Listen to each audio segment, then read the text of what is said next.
మీరు మీ మధ్యనున్న యెహోవాను నిర్లక్ష్యము చేసి ఆయన సన్నిధిని ఏడ్చి ఐగుప్తులో నుండి ఎందుకు వచ్చితిమి అని అనుకున్నారు. ఇది గొనుగుడు కార్యక్రమం, సనుగుడు కార్యక్రమం అంటారు కదా, దానికి వచ్చే పర్యవసానం.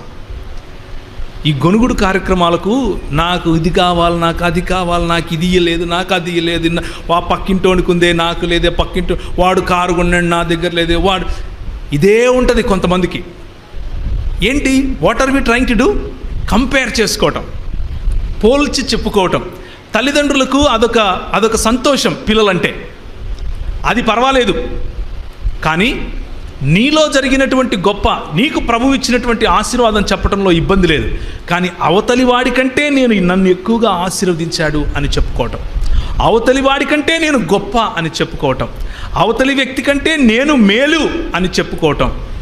తస్మాత్ జాగ్రత్త. ప్రభువు హెచ్చరిస్తున్నాడు.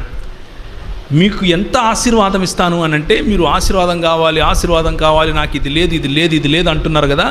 ఎంత ఇస్తానంటే నోట్లో పెట్టుకుంటే ముక్కులేకొస్తుంది అంటున్నాడు.